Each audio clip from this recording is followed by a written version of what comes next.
Bismillahirrohmanirrohim. Assalamualaikum warahmatullahi wabarakatuh. Salam, Sampurasun, Rahayu, Namo Buddhaya, Namaste, Om Swastiastu, Salam Kebajikan. Kembali bersama saya, Hepzibah, dalam Renungan Ramadan. Kali ini, Renungan Ramadan yang ketujuh membahas mitos Al-Quran sebagai kitab suci paling sempurna.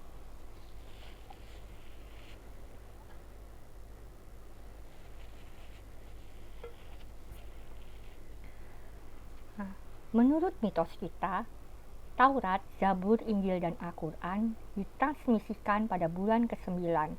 Bulan ke-9 menurut kalender Nabi Idris 3760 sebelum Masehi, yang disebut dalam kitab Imamat, pasal 23 ayat 15 hingga 22, dan doa liturginya diringkas dalam Mazmur 119. Dan disebut sebagai Ramadan dalam surah Al-Baqarah yang memuat muka taat, merujuk kepada bilangan imamat dan mazmur. Dalam renungan Ramadan ke-6, saya mengatakan, sebagai buah-buah bergizi yang mengenyangkan dari pohon hayat dan air dari mata airnya yang memuaskan dahaga, maka transmisi-transmisi dalam Taurat, Zabur, Injil, dan Al-Quran menjadi panduan yang menerangi setiap tantangan, petualangan, dan persejarahan kita sebagai manusia saat ini. Apapun identitas kita, Islam, Kristen, Yahudi, Sabian, Mani, Bahai, Kejawen, Druze, dan lain-lain.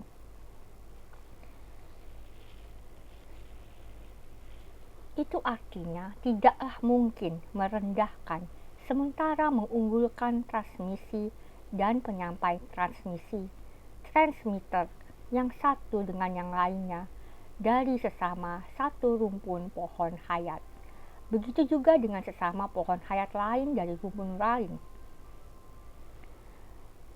Fig, bambu, pisang, dan kelapa, semua pohon berasal darinya. Ada ribuan jenis fig, pun ada ratusan jenis pisang. Maka apakah yang satu lebih superior daripada yang lainnya? Pada porsinya masing-masing, semua setara bermanfaatnya bagi kehidupan. Dalam sistem pohon hayat, seperti yang telah saya katakan pada renungan ke-6 lalu, transmisi bersifat berkelanjutan, bukan deisme. Tuhan yang Maha Esa tidak pernah meninggalkan kita sama sekali. Kita bisa melihatnya dalam berbagai simbol, seperti bintang bersudut 6, bintang bersudut 8, dan bintang bersudut 12. Kita jumpai simbol-simbol ini pada simbol bintang bersudut 6, bintang Daud atau segel Sulaiman, bintang bersudut 8 dalam berbagai organisasi Islam dan masjid, serta bintang bersudut 12 pada taslim tasih dan lambang Muhammadiyah. Angka 6 selalu merujuk kepada penciptaan yang berkaitan dengan waktu dan seksi segemal yang digunakan dalam penghitungan waktu sebagai penanda kronologi atau babakan evolusi. Maka angka 7 selalu merujuk kepada generasi, siklus, dan semacamnya yang berkaitan dengan regenerasi dan kesempatan yang diberikan kepada kita sebagai manusia. Dengan demikian, 14 berarti ada 2 kali generasi atau 2 kali siklus. Begitulah kita jumpai simbol 14 pohon hayat dalam kitab Nabi Idris. Angka 8 merujuk kepada 2 aspek kutub, yaitu 4 pembimbingan gaib di bumi dan 4 pembimbingan dari langit. 4 pembimbingan gaib di bumi dan 4 pembimbingan dari langit.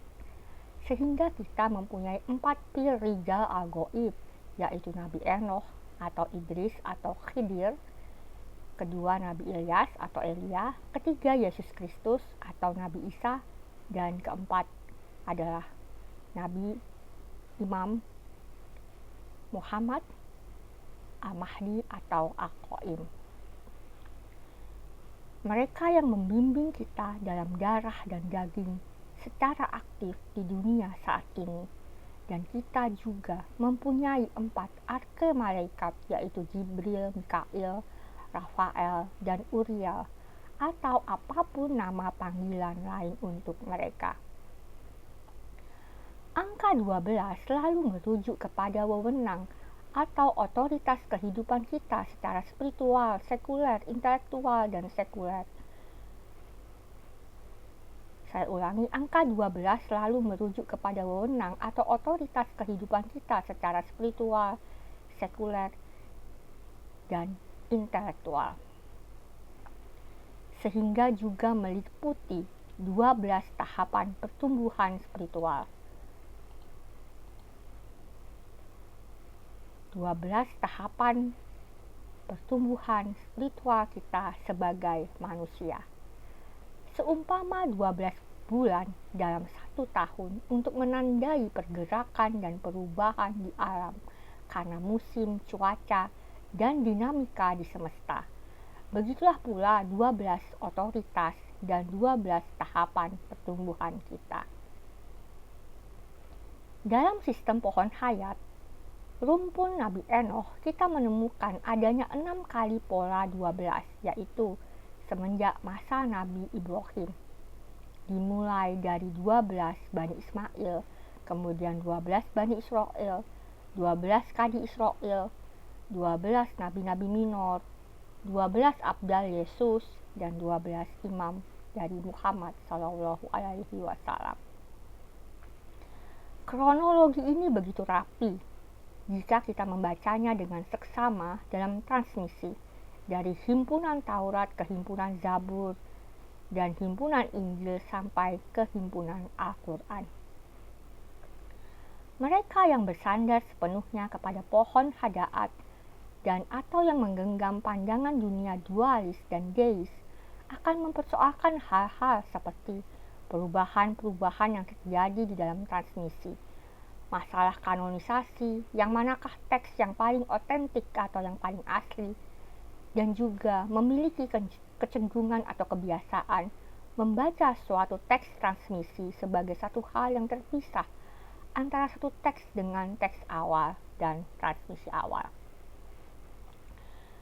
Pendekatan studi nafsiologi yang juga merupakan pendekatan tarekat Daudiyah yang dapat dilihat dalam kitab The Beloved and I, TBI, menekankan pembacaan interteks, melihat transmisi atau teks terawal yang muncul, serta melihatnya selalu dalam dasar dekalog atau Al-Furqan sebagai kacamata dan tes litmus, dan seraya memohon bimbingan dari 4 pir rijal al-ghaib untuk memperoleh pemahaman yang mengantarkan kita kepada kitoh, fokus, dan prioritas kita sebagai manusia, sebagai caregiver dan healer. Keberadaan sistem konsensus meniscayakan kanonisasi suatu himpunan kitab suci. Apakah ini adalah suatu hal yang salah? Tidak dapat sepenuhnya dikatakan demikian. Saya telah mengatakan sistem konsensus yang dibarengi dengan tetap mengikuti pembimbingan dengan pohon hayat adalah satu praktek yang baik, seperti kita lihat dalam kasus Imam Ali ibn Abi Thalib. Maka demikian pula dengan kanonisasi himpunan transmisi, memiliki sejumlah kebaikan seperti memudahkan ritus yang bersifat praktis. Namun, kanonisasi dan formalisasi transmisi teks memiliki sejumlah kelemahan, yaitu berpotensi disalahgunakan dan dieksploitasi untuk kekuasaan yang bersifat merusak dan bersifat Keyneswise, yaitu hanya untuk memenangkan pengetahuan baik dan buruk, berlomba-lomba untuk menjadi yang terbaik, bukan lagi berlomba-lomba untuk melakukan kebaikan. Maka masalahnya adalah apabila kita memberhalakan kitab suci. Masalahnya adalah apabila kita mengubah dari menjalani iman sebagaimana yang disampaikan dalam kitab suci menjadi menjalani iman tentang kitab suci yang dijadikan kriteria iman. Inilah yang dikritik dalam Al-Quran, yaitu ketika himpunan itu karena telah dikanonisasi dan diformalkan sedemikian rupa, kemudian pengertian doktrin darinya, cara mendaraskan, dan seterusnya ditetapkan sebagai kriteria iman benar salah. Yesus Kristus juga melakukan kritik serupa terhadap konsensus Yahudi, terutama Farisi, bahwa sistem konsensus dan atau sistem imperial konsensus telah mengubah transmisi sebagai alat untuk kekuasaan, untuk ego sektarian, dan atau untuk pertarungan memenangkan pengetahuan baik buruk itu. Transmisi ilahi, firman Allah yang diterima Nabi Muhammad SAW berlangsung ketika beberapa sistem imperialis konsensus dan beberapa sistem konsensus yang meninggalkan sistem pohon hayat telah menyebabkan kerusakan dan perang, persaingan pengetahuan baik buruk. 6 abad sebelum beliau, hal serupa dilakukan Nabi Isa Al-Masih. Transmisi dari Yesus Kristus melengkapi dan menyempurnakan apa yang kurang, apa yang disalahgunakan, apa yang disabotase, apa yang dieksploitasi, dan apa yang belum masanya disampaikan, yang baru saat itu disampaikan. Begitulah pula transmisi dari Nabi Muhammad SAW.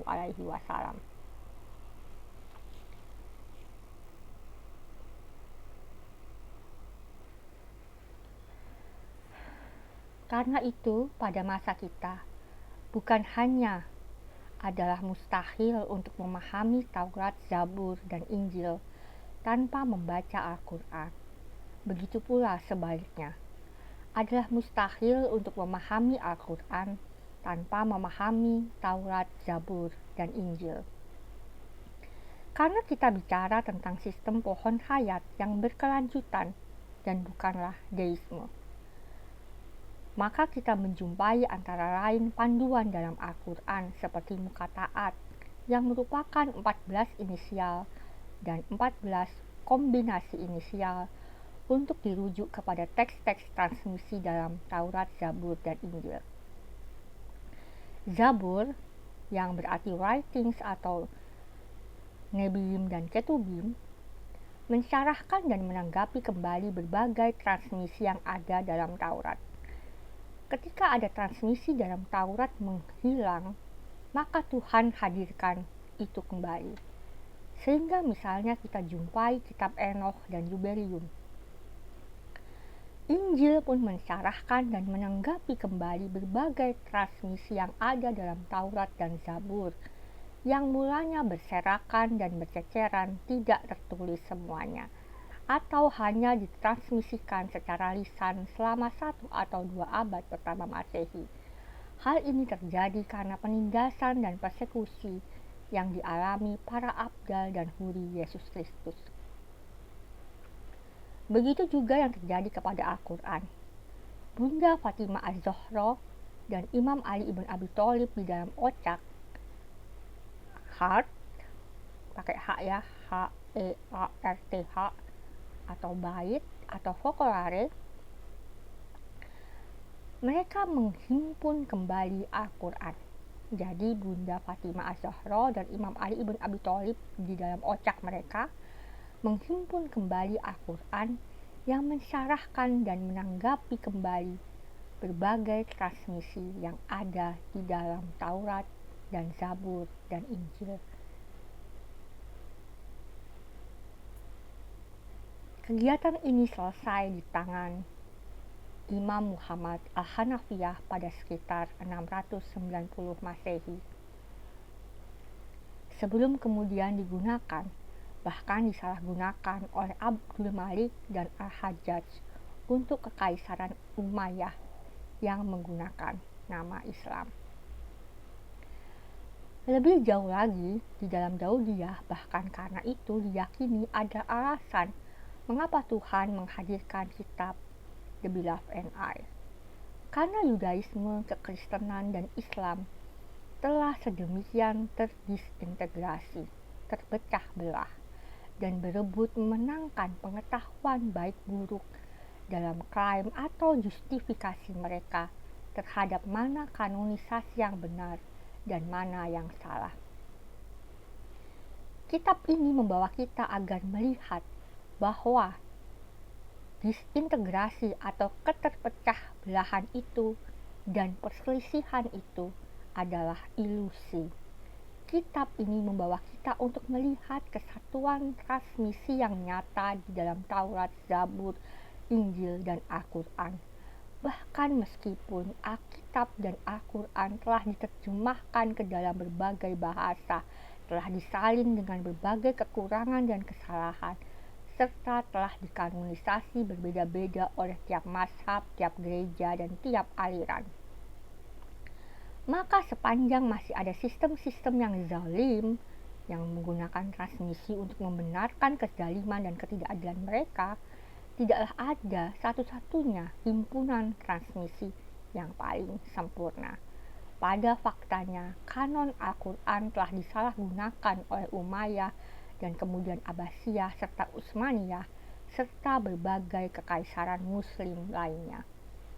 Hal ini sendiri telah dinubuatkan di dalam Al-Quran dalam surah Bani Israel ayat 82. Bismillahirrahmanirrahim. Wa nunazzilu minal Qur'ani ma huwa syifa'u wa rahmatul lil mu'minina wa la yazidus salimina illa kusara.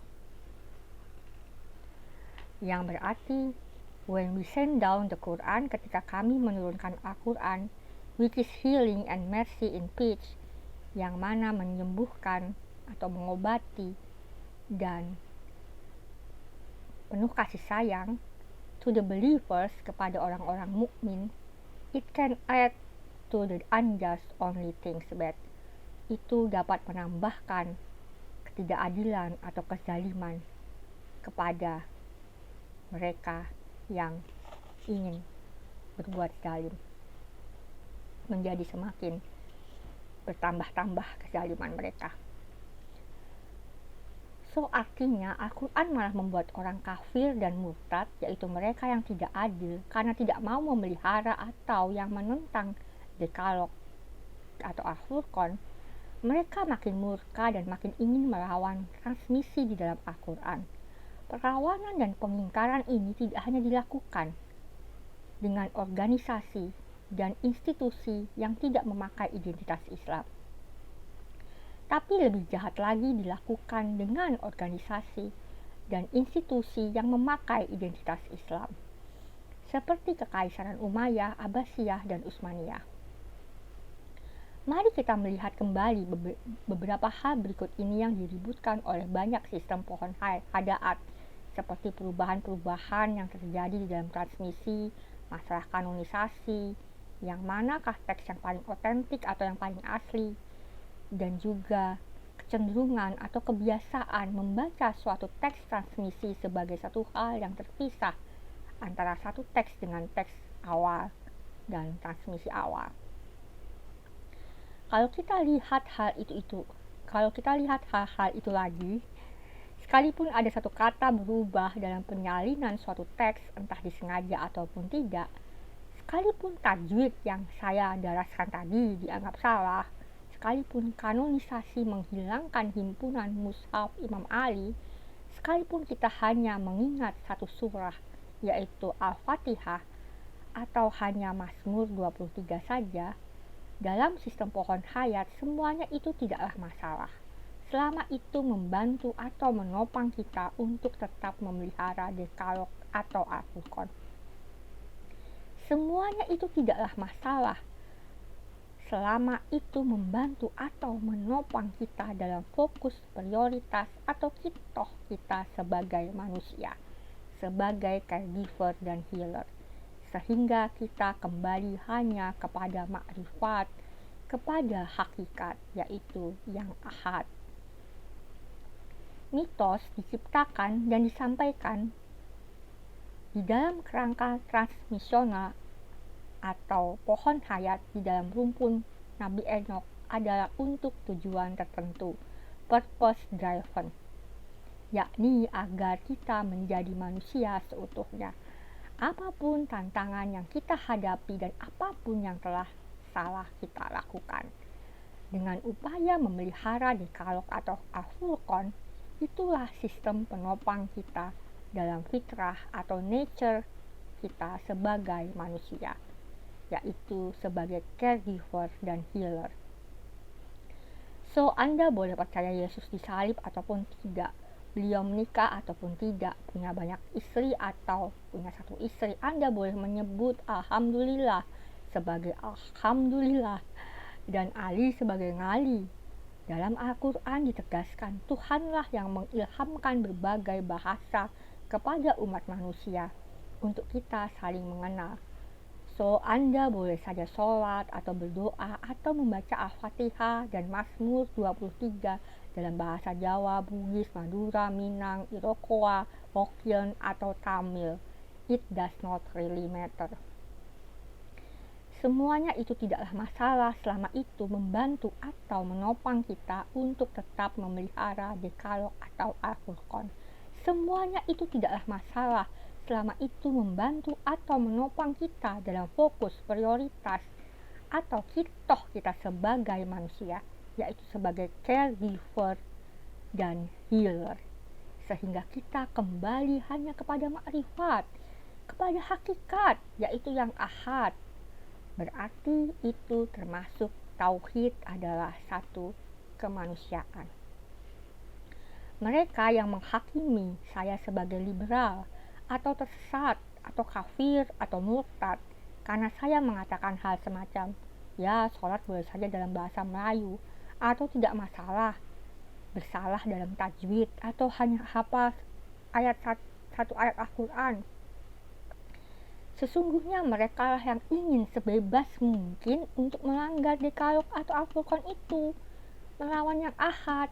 Mereka lah yang sedemikian liberal dan ingkar hendak menghancurkan pohon hayat dan untuk mengubah fitrah manusia sebagai caregiver dan healer menjadi manusia-manusia yang ego sektarian dan hanya bernafsu memenangkan pengetahuan baik buruk sebagai yang superior. Sesungguhnya Allah itu Rahim dan Rahman. Sampai jumpa pada renungan Ramadan berikutnya. Semoga ada masa, nafas, dan kemampuan saya untuk itu. Sidamastu billahi fisabil haq, pastabikul khairat.